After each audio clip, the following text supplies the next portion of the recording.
ನಮಸ್ಕಾರ ಸ್ನೇಹಿತರೆ. ತಮಸೋಮ ಜ್ಯೋತಿರ್ಗಮಯ ಚಾನಲ್ಗೆ ತಮ್ಮೆಲ್ಲರಿಗೂ ಸ್ವಾಗತ. ಮಾಘ ಮಾಸ ಪ್ರಾರಂಭವಾಗಿದೆ. ಈ ಮಾಘ ಮಾಸದಲ್ಲಿ ಮಾಘ ಸ್ನಾನದ ಮಹಿಮೆ ಬಹಳನೇ ವಿಶೇಷ. ಹಾಗಾಗಿ ನಾವು ಈ ಮಾಘ ಮಾಸದ ಪ್ರಾರಂಭದಲ್ಲಿ ಮಾಘ ಪುರಾಣದ ಮೊದಲನೇ ಅಧ್ಯಾಯದ ಬಗ್ಗೆ ತಿಳಿದುಕೊಳ್ಳೋಣ. ಮಾಘ ಸ್ನಾನದ ಮಹಿಮೆಯನ್ನು ಅರ್ಥಕೊಳ್ಳೋಣ. ಈ ಜಗತ್ತಿನ ಮುಖ್ಯ ಸೃಷ್ಟಿ, ಎಲ್ಲ ಸೃಷ್ಟಿ ಸ್ಥಿತಿ ರಕ್ಷಣೆಗಳು, ಮನ್ವಂತರಗಳು, ಆದಿರಾಜರ ವಂಶಗಳು, ಆ ವಂಶಜರ ಚರಿತ್ರೆಗಳು, ಪ್ರಳಯ, ಜೀವದಲ್ಲಿರುವ ವಾಸನೆಗಳು, ಆಶ್ರಯ ಮತ್ತು 10 ಲಕ್ಷಣಗಳಿಂದ ಕೂಡಿದುದನ್ನು ಮಹರ್ಷಿಗಳು ಪುರಾಣ ಅಂತ ಕರೆದಿದ್ದಾರೆ. ಯಾವ ಯಾವ ಪುರಾಣದಲ್ಲಿ ಈ 10 ಲಕ್ಷಣಗಳು ಬೇರೆ ಬೇರೆಯಾಗಿ ಹೇಳಲ್ಪಟ್ಟಿರುತ್ತವೋ ಆ ಪುರಾಣವನ್ನು ಮಹಾಪುರಾಣ ಅಂತ, ಯಾವುದರಲ್ಲಿ ಸರ್ಗ, ಪ್ರತಿಸರ್ಗ, ವಂಶ, ಮನ್ವಂತರ, ವಂಶಾನುರಚಿತ ಈ 5 ಲಕ್ಷಣಗಳಲ್ಲಿಯೇ ಮಿಕ್ಕ 5 ಲಕ್ಷಣಗಳು ಅಂತರ್ಭೂತಗಳಾಗಿರುತ್ತವೋ ಅದನ್ನು ಪುರಾಣ ಅಂತ ಭಾವಿಸಬೇಕು ಅಂತ ಹೇಳಿದ್ದಾರೆ. ಪ್ರಪಂಚ ಸೃಷ್ಟಿ ಆದ ಒಡನೆಯೇ ಚತುರ್ಮುಖನಿಂದ ಮೊಟ್ಟ ಮೊದಲಾಗಿ ಹೊರಬಿದ್ದ ರತ್ನರಾಶಿಯೇ ಪುರಾಣ. ಇವು ವೇದಶಾಸ್ತ್ರಗಳಿಗಿಂತ ಹಳೆಯವು. ಶ್ರದ್ಧೆಯೊಂದಿದ್ದರೆ ಆಚರಣೆಗೆ ಸಾಧ್ಯ ಅನ್ನೋದನ್ನು ಮನಗಾಣಿಸುವುದಕ್ಕಾಗಿ ಮಹರ್ಷಿಗಳಿಂದ ರಚಿತವಾದ ಕಥನಗಳೇ ಪುರಾಣಗಳು.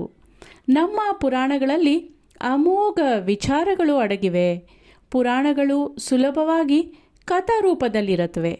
ಇಂಥ ಪುರಾಣಗಳಲ್ಲಿ ಸ್ಕಾಂದ ಪುರಾಣ ಕೂಡ ಒಂದು. ಮಾಘ ಮಾಸದ ಮಹಾತ್ಮೆಯನ್ನು ಈ ಪುರಾಣದಲ್ಲಿ ಹೇಳಲಾಗಿದೆ. ಮಾಘ ಮಾಸದ ಮಹಾತ್ಮೆಯನ್ನು ತಿಳಿಸುವುದೇ ಮಾಘ ಪುರಾಣ. ಈ ಮಹಾತ್ಮೆಯನ್ನು ಸರ್ವ ಮಂಗಳೆಯು, ಪರ್ವತ ರಾಜನ ಮಗಳು ಆದ ಪಾರ್ವತಿ, ಕೈಲಾಸಾಧಿಪತಿ, ಎಲ್ಲ ಜೀವಗಳಲ್ಲೂ ದಯಾಮಯನೂ ಆದ ಈಶ್ವರನಿಂದ ಕೇಳಿ ತಿಳಿದುಕೊಂಡ್ಳು. ಮಹೇಶ್ವರನು ತನ್ನ ಸತಿ ಗಿರಿಜೆಗೆ ಮಾಘ ಮಾಸದ ಮಹಾತ್ಮೆಯನ್ನು, ಮಾಘ ಪುರಾಣದ ಹಿರಿಮೆಯನ್ನು, ಮಾಘ ಸ್ನಾನದ ಫಲಗಳನ್ನು ಸವಿಸ್ತಾರವಾಗಿ ಹೇಳಿದ್ದಾನೆ. ಶಂಕರನು ಪಾರ್ವತಿಗೆ ಮಾಘ ಮಾಸದ ಮಹಾತ್ಮೆಯನ್ನು ಶ್ರದ್ಧಾ ಭಕ್ತಿಗಳಿಂದ ಕೇಳಬೇಕು ಅಂತ ಹೇಳಿದಾಗ ಪಾರ್ವತಿ ಪರಮೇಶ್ವರನ ಸವಿನುಡಿಗಳನ್ನು ಕೇಳೋದಕ್ಕೆ ಕುತೂಹಲವನ್ನು ತೋರಿದ್ಲು. ಮಾಘ ಮಾಸದಲ್ಲಿ ಮಕರ ಸಂಕ್ರಮಣ ಮೊದಲುಗೊಂಡು ಕುಂಭ ಸಂಕ್ರಮಣದವರೆಗಾಗಲಿ, ಮಾಘ ಶುಕ್ಲ ಪಾಡ್ಯದಿಂದ ಮಾಘ ಬಹುಳ ಅಮಾವಾಸ್ಯೆಯವರೆಗಾಗಲಿ ಬೆಳಗ್ಗೆ ಸೂರ್ಯೋದಯವಾಗುತ್ತಿರುವಾಗ ಪ್ರತಿಯೊಬ್ಬರೂ ಸ್ತ್ರೀ ಪುರುಷರೆನ್ನದೆ ಸ್ನಾನವನ್ನು ಆಚರಿಸುವುದು ಶ್ರೇಯಸ್ಕರ. ಸೂರ್ಯೋದಯವಾದ ಬಳಿಕ ಮಾಡುವ ಸ್ನಾನ ವ್ರತವಾಗುವುದಿಲ್ಲ. ಈ ತಿಂಗಳಿನಲ್ಲಿ ಸೂರ್ಯೋದಯ ಕಾಲದಲ್ಲಿ ನದಿ ಜಲಗಳೆಲ್ಲ ಪವಿತ್ರವಾಗಿರುತ್ತವೆ. ನದಿ ಸ್ನಾನ ಮಹಾಶುಭಕರ. ಗಂಗೆ, ಸರಸ್ವತಿ, ಯಮುನಾ ನದಿಗಳ ಸಂಗಮವಾಗಿರುವ ಸ್ಥಳವಾದ ಪ್ರಯಾಗದಲ್ಲಿ ಮಾಡಿದ ಸ್ನಾನ ಕೋಟಿ ಫಲವನ್ನು ಕೊಡುತ್ತೆ. ಗಂಗಾ ಸ್ನಾನ ಶುಭಕರ. ಕೆರೆ, ಕಾಲುವೆಗಳಲ್ಲಿಯೂ ಸ್ನಾನ ಮಾಡಬಹುದು. ಶಕ್ಯವಿಲ್ಲದಿರೋರು ಮನೆಯಲ್ಲಿಯೇ ಒಂದು ವೇಳೆ ಅವರಿಗೆ ತಣ್ಣೀರು ಆಗದೇ ಇದ್ದರೂ ಕೂಡ ಬಿಸಿ ನೀರಿನಿಂದ ಸ್ನಾನ ಮಾಡ್ಕೋಬಹುದು. ಆದರೆ 6 ವರ್ಷಗಳ ಕಾಲ ಭಕ್ತಿ ಶ್ರದ್ಧೆಗಳಿಂದ ಸ್ನಾನ ಮಾಡಿದ್ರೆ ಈ ಸ್ನಾನದ ಫಲ ದೊರಕತ್ತೆ. ಸ್ನಾನ ಕಾಲದಲ್ಲಿ ಶ್ರೀಹರಿಯನ್ನು ಧ್ಯಾನ ಮಾಡಬೇಕು. ಮಾಘ ಸ್ನಾನ ಶ್ರೀಹರಿಯ ಪ್ರೀತಿಗಾಗಿ ಮಾಡ್ತಿದ್ದೀನಿ ಅಂತ ಹೇಳ್ಕೊಳ್ಬೇಕು. ಶ್ರೀಹರಿಯ ವಿವಿಧ ನಾಮಗಳ ಉಚ್ಚಾರವನ್ನು ಮಾಡಬೇಕು. ಮಾಘ ಸ್ನಾನಕ್ಕೆ ತಕ್ಕದಾದ ಫಲವನ್ನು ಕೊಡು ಅಂತ ಅನಂತ ನಾರಾಯಣನನ್ನು ಪ್ರಾರ್ಥಿಸಬೇಕು. ಸ್ನಾನ ನಂತರ ಹರಿಪೂಜೆ ಮಾಡಿ ಬ್ರಾಹ್ಮಣರಿಗೆ ಕೈಲಾದ ಮಟ್ಟಿಗೆ ದಾನ ಮಾಡಿ ಸಂತರ್ಪಣೆ ಮಾಡಬೇಕು. ಮಾಘ ಮಾಸದಲ್ಲಿ ಮೌನಗೌರಿ ವ್ರತ, ಕುಂದ ಚತುರ್ಥಿ, ಶ್ರೀ ಪಂಚಮಿ, ಕುಮಾರ ಷಷ್ಠಿ, ರಥಸಪ್ತಮಿ, ಭೀಷ್ಮಾಷ್ಟಮಿ, ಮಧ್ವನವಮಿ, ಶುಕ್ಲ ದಶಮಿ, ಭೀಷ್ಮ ಏಕಾದಶಿ, ಕುಂಭ ಸಂಕ್ರಮಣ, ವ್ಯಾಸ ಪೂರ್ಣಿಮಾ, ಸಂಕಷ್ಟಹರ ಗಣಪತಿ ವ್ರತ, ಸರ್ವತ್ರ ಏಕಾದಶಿ, ಮಹಾಶಿವರಾತ್ರಿ, ಬೋಧಾಯನ ಅಮಾವಾಸ್ಯೆ ಈ ದಿನಗಳೆಲ್ಲ ಬರುತ್ತವೆ. ಮಹಾಶಿವರಾತ್ರಿ ಒಂದು ಪವಿತ್ರವಾದ ದಿನ. ಅಂದು ಶಿವಪೂಜೆ ಎಲ್ಲೆಲ್ಲೂ ನಡೆಯುತ್ತೆ. ಮಾಘ ಶುದ್ಧ ಸಪ್ತಮಿ ಅಥವಾ ರಥಸಪ್ತಮಿ ದಿನ ಸೂರ್ಯಗ್ರಹಣ ದಿನಕ್ಕೆ ಸಮಾನವೆಂಬುದಾಗಿ ಹೇಳಿದೆ. ಅದು ಸೂರ್ಯೋಪಾಸನೆಗೆ ಬಹುಶ್ರೇಷ್ಠವಾದ ದಿನ ಅಂತ ಭಾವಿಸಲಾಗಿದೆ. ಅಂದು ಸ್ನಾನ ಕಾಲದಲ್ಲಿ 7 ಎಕ್ಕದ ಎಲೆಗಳನ್ನು ಅಥವಾ 7 ಬದರಿ ಎಲೆಗಳನ್ನು ತಲೆಯ ಮೇಲೆ ಇಟ್ಕೊಂಡು ಸಪ್ತ ಸಪ್ತ ಮಹಾಸಪ್ತ ಸಪ್ತ ದ್ವಿಭಾವ ಸುಂದರ ಸಪ್ತಾರ್ಕ ಪರ್ಣಾನ್ಯಾಧ್ಯಾಯ ಸಪ್ತಮ್ಯಾಂ ಸ್ನಾನ ಮಾಚರೇತ್ ಅನ್ನೋ ಮಂತ್ರವನ್ನು ಹೇಳಿಕೊಂಡು ಪ್ರಾರ್ಥನೆ ಮಾಡುತ್ತಾ ಸ್ನಾನವನ್ನು ಆಚರಿಸಬೇಕು. ಈ ವ್ರತಾಚರಣೆಯಿಂದ ಸರ್ವ ವಿಧ ಪಾಪಗಳು ನಿವಾರಣೆಯಾಗಿ ಸಕಲ ಮನೋಭೀಷ್ಟಗಳು ಸಿದ್ಧಿಸುತ್ತವೆ.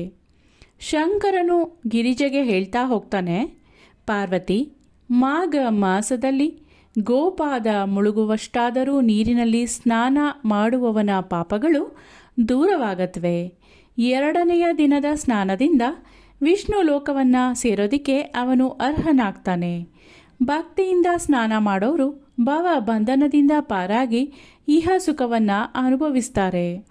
ಒಂದು ವೇಳೆ ಸ್ನಾನ ಮಾಡಲು ಇಚ್ಛೆ ಇಲ್ಲದೆ ಆದರೆ ಸೂರ್ಯೋದಯ ಕಾಲದಲ್ಲಿ ಸಂಪೂರ್ಣವಾಗಿ ಸ್ನಾನ ಮಾಡೋದಕ್ಕೆ ಆಗದೆ ಕೇವಲ ಗೋಪಾದ ಮುಳುಗುವಷ್ಟು ನೀರಿನಲ್ಲಿ ಮೈ ತೊಳೆದುಕೊಳ್ಳುವವನು ಪಾಪಗಳಿಂದ ಬಿಡುಗಡೆ ಹೊಂತಾನೆ.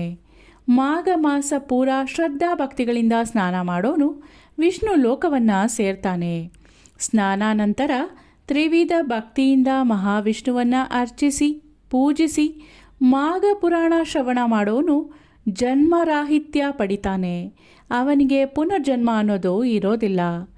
ಮಾಘ ಮಾಸದಲ್ಲಿ ಯಾರು ಸ್ನಾನ ಜಪ ತಪಾದಿಗಳನ್ನು ಮಾಡದೆ, ದಾನ ಮಾಡದೆ, ಹರಿಯನ್ನು ಪೂಜೆ ಮಾಡದೆ, ಮಾಘ ಪುರಾಣ ಶ್ರವಣ ಮಾಡದೆ ಉಪೇಕ್ಷೆ ಮಾಡ್ತಾನೋ ಅವನು ಹಲವು ಪಾಪಗಳಿಂದ ತೊಳಲಾಡ್ತಾನೆ. ಮಾಘ ಸ್ನಾನ ಮಾಡದವನು ನರಕದಲ್ಲಿ ಪರಿತಾಪ ಪಡ್ತಾನೆ. ಚಂಡಾಲನಾಗಿ ಹುಟ್ಟಿ ಹೀನಾಯಕ್ಕೆ ಈಡಾಗ್ತಾನೆ. ಮಾಘ ಮಾಸದ ಸ್ನಾನವು ಅನೇಕ ಯಜ್ಞಗಳ ಫಲವನ್ನು ಕೊಡುವಂಥದ್ದಾಗಿದೆ. ಇದರಿಂದ ಪುಣ್ಯ ತೀರ್ಥವಾದ ಆಕಾಶ ಗಂಗೆಯಲ್ಲಿ ಸ್ನಾನ ಮಾಡಿದ ಪುಣ್ಯ ಲಭಿಸುತ್ತೆ.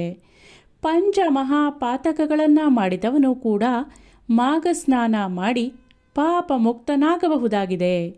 ಮಾನವರು ಅನೇಕ ಪಾಪಕರ್ಮಗಳನ್ನು ಮಾಡ್ತಾನೆ ಇರ್ತಾರೆ. ಇಂಥವರು ಕೂಡ ಪ್ರಾಯಶ್ಚಿತ್ತ ಬೇರೇನೂ ಇಲ್ಲದೆ ಮಾಘ ಮಾಸದಲ್ಲಿ ಸೂರ್ಯೋದಯದ ಕಾಲದಲ್ಲಿ ಸ್ನಾನ ಮಾಡಿದ್ರೆ ಸಾಕು, ಅವರು ಸಕಲ ಪಾಪಗಳಿಂದ ಬಿಡುಗಡೆ ಹೊಂತಾರೆ. ಪಾರ್ವತಿ, ನಿತ್ಯ ಕರ್ಮಗಳನ್ನು ತ್ಯಜಿಸಿದ ಬ್ರಾಹ್ಮಣ, ಗೋಹತ್ಯೆ ಮಾಡಿದವನು, ಗುರುನಿಂದೆ ಮಾಡಿದವನು, ನಾಯಿ ಮಾಂಸವನ್ನು ತಿಂದವನು, ಮೋಸ ಮಾಡಿದವನು, ಪರಸ್ತ್ರೀಯರಲ್ಲಿ ಅನುರಕ್ತನಾಗೋವನು, ಪರರ ವಸ್ತುಗಳನ್ನು ಕದ್ದು ತನ್ನದಾಗಿಸಿಕೊಳ್ಳೋನು, ದೈವದ್ರೋಹಿ, ಮತಾಂತರ ಮಾಡಿದವನು, ಧರ್ಮದ್ರೋಹಿ, ಅಪಾತ್ರರಿಗೆ ದಾನ ಮಾಡಿದವನು, ಜೂಜಾಡೋನು, ದಂಪತಿಗಳಲ್ಲಿ ಭೇದ ಹುಟ್ಟಿಸಿ ಸಂಸಾರ ಹಾಳು ಮಾಡೋನು, ಆತ್ಮಸ್ತುತಿ ಮಾಡಿಕೊಳ್ಳೋನು, ಸುಳ್ಳು ಹೇಳುವವನು, ಕ್ರೂರಿಯಾಗಿ ವರ್ತಿಸುವವನು, ಆಷಾಢಭೂತಿತನ ಮಾಡೋನು, ವೇದಗಳನ್ನು ಹೇಳಿ ಹಣ ಸಂಪಾದಿಸುವವನು, ಯಾರಿಗೂ ತಿಳಿಯದಂತೆ ಪಾಪ ಮಾಡಿದವನು, ಸ್ವಧರ್ಮವನ್ನು ಹಳೆಯುವವನು, ಮಕ್ಕಳಿಲ್ಲದವನು, ಹೀಗೆ ಇವರು ಯಾರೇ ಆಗಲಿ ಮಾಘ ಸ್ನಾನವನ್ನು ಮಾಡಿ ಪುನೀತರಾಗ್ತಾರೆ. ಹೀಗೆಂದು ಸಮಸ್ತ ಜಲಗಳು ಹೇಳ್ತಿವೆ. ಯಾವ ಮನುಷ್ಯನು ಮಾಘ ಮಾಸದ ಆರಂಭದಲ್ಲಿಯೇ ಮಾಘ ಸ್ನಾನವನ್ನು ಪ್ರತಿನಿತ್ಯ ತಪ್ಪದೆ ಮಾಡ್ತೀನಿ ಅಂತ ಸಂಕಲ್ಪ ಮಾಡ್ತಾನೋ ಅಂಥವನ ಪಾಪಗಳು ಭಸ್ಮವಾಗಿ ಬಿಡತ್ವೆ. 12 ಮಾಸಗಳಲ್ಲಿ ಮಾಘ ಮಾಸ ಬಹಳನೇ ಶ್ರೇಷ್ಠ. ಶ್ರೀಹರಿಯೇ ಈ ಮಾಸಕ್ಕೆ ಅಧಿಪತಿ.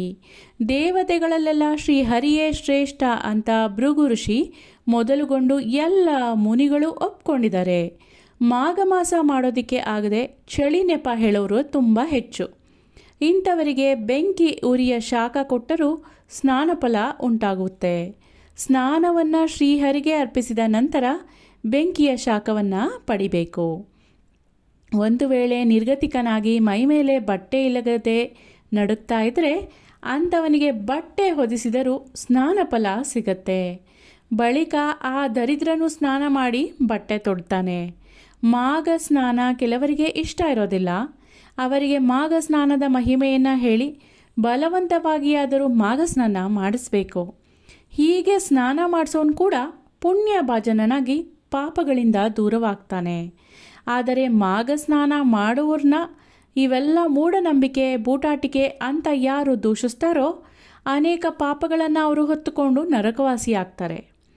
ಮಾಘ ಸ್ನಾನ ಮಾಡದವರನ್ನು ಸ್ನಾನ ಮಾಡಲು ಪ್ರೇರೇಪಿಸಿ ಪುಣ್ಯ ಭಾಜನರಾಗಬಹುದು. ಆದರೆ ಮಾಘ ಸ್ನಾನ ಮಾಡ್ತಿರೋರನ್ನು ಮಾಘ ಸ್ನಾನ ಬಿಡುವಂತೆ ಹೇಳುವನು ಕುಂಬಿಪಾಕ ನರಕದಲ್ಲಿ ತೊಳಲಾಡ್ತಾನೆ. ಮಾಘ ಸ್ನಾನ ಬ್ರಾಹ್ಮಣ ಕ್ಷತ್ರಿಯ ವೈಶ್ಯ ಶೂದ್ರರೆನ್ನದೆ ಹೆಂಗಸು ಗಂಡಸರು ಅನ್ನದೆ ಯಾರೇ ಆಗಲಿ ಕೂಡ ಮಾಡಬಹುದು. ಹಾಗೆ ಸ್ನಾನ ಮಾಡೋರು ಇಹಲೋಕದಲ್ಲಿ ಸುಖಿಸಿ ಕೈವಲ್ಯವನ್ನು ಹೊಂದ್ತಾರೆ. ಮಾಘ ಪುರಾಣ ಶ್ರವಣ ಅತ್ಯಂತ ಶ್ರೇಯಸ್ಕರ ಶುಭಪ್ರದ. ಈ ಪುರಾಣವನ್ನು ಕೇಳಿದವನು ಸ್ನಾನ ಫಲವನ್ನು ಹೊಂದುತ್ತಾನೆ. ಮಾಘ ಸ್ನಾನ ಮಾಡಿದ್ರೆ 100 ಅಶ್ವಮೇಧ ಯಾಗಗಳನ್ನು ಮಾಡಿದ ಪುಣ್ಯಕ್ಕೆ ಸಮನಾಗತ್ತೆ. ಕೊಲೆಪಾತಕರು, ಕಳ್ಳತನ ಮಾಡಿದವರು, ಬ್ರಹ್ಮಹತ್ಯೆಗೈದವರು, ಗೋಹತ್ಯೆ ಮಾಡಿದವರು, ಮಾತೃ ನಿಂದಕರು, ಮಿತ್ರ ದ್ರೋಹಿಗಳು, ಗುರುವನ್ನೇ ಕೊಂದವರು ಇವರಾರೇ ಆಗಿರಲಿ ಮಾಘ ಸ್ನಾನ ಮಾಡಿ ಶ್ರೀಹರಿಯನ್ನು ಭಕ್ತಿಯಿಂದ ಪ್ರಾರ್ಥನೆ ಮಾಡಿದ್ರೆ ಅವರು ಸಮಸ್ತ ಪಾಪಗಳಿಂದ ಮುಕ್ತರಾಗಿ ಶ್ರೀಹರಿ ಸಾಯುಜ್ಯವನ್ನು ಪಡಿತಾರೆ. ಮಾಘ ಮಾಸದ ಸ್ನಾನದ ಫಲ ಎಷ್ಟೆಂದು ಹೇಳೋಕ್ಕಾಗತ್ತೆ. ಮಾಸ ಪೂರ್ತಿ ಭಕ್ತಿ ಶ್ರದ್ಧೆಗಳಿಂದ ಸ್ನಾನ ಮಾಡಿ ಪುರಾಣವನ್ನು ಕೇಳಿದವರು ವಿಷ್ಣು ಲೋಕದಲ್ಲಿ ಚಿರಕಾಲ ಉಳ್ಕೊಳ್ತಾರೆ. ಅವರಿಗೆ ಮತ್ತೊಂದು ಜನ್ಮ ಅನ್ನೋದೇ ಇರೋದಿಲ್ಲ. ರಾಜ ಮಹಾರಾಜರು, ಮುನಿ ಶ್ರೇಷ್ಠರು, ಸಾಮಾನ್ಯರು, ಹೆಂಗಸರು, ಪಶು ಪಕ್ಷಿಗಳು ಅರಿತೋ ಅರಿಯದೆಯೋ ಮಾಘ ಸ್ನಾನ ಮಾಡಿ ಶ್ರೀಹರಿಯನ್ನು ಸೇರಿದ್ದಾರೆ. ಮಾಘ ಸ್ನಾನದಿಂದ ಲಭಿಸುವ ಪುಣ್ಯಕ್ಕೆ ಸಾಟಿ ಅನ್ನೋದೇ ಇಲ್ಲ. ಮಾಘ ಸ್ನಾನ ಮಾಡದವರು ಪಡದ ಕಷ್ಟಗಳಿಲ್ಲ. ಮಾಘ ಸ್ನಾನದಿಂದ ಎಲ್ಲ ಪಾಪಗಳು ದೂರ ಅನ್ನೋದರಲ್ಲಿ ಸಂದೇಹನೇ ಇಲ್ಲ. ಈ ಸ್ನಾನಕ್ಕಾಗಿ ಭಕ್ತ ಕೋಟಿ ಕಾಯ್ತಾ ಇರತ್ತೆ. ಇದರಿಂದ ಶ್ರದ್ಧೆ ಭಕ್ತಿಗಳು ಹೆಚ್ಚಿ ನಿರ್ಮಲತೆ ಉಂಟಾಗತ್ತೆ ಅಂತ ಈಶ್ವರ ಪಾರ್ವತಿಗೆ ಮಾಘ ಸ್ನಾನದ ಮಹಿಮೆಯನ್ನು ಮೊದಲನೇ ಅಧ್ಯಾಯದಲ್ಲಿ ಈ ರೀತಿಯಾಗಿ ವಿವರಿಸಿ ಹೇಳಿದ್ದಾನೆ. ಮುಂದಿನ ಅಧ್ಯಾಯದೊಂದಿಗೆ ಮತ್ತೆ ಭೇಟಿ ಮಾಡೋಣ. ಧನ್ಯವಾದಗಳು.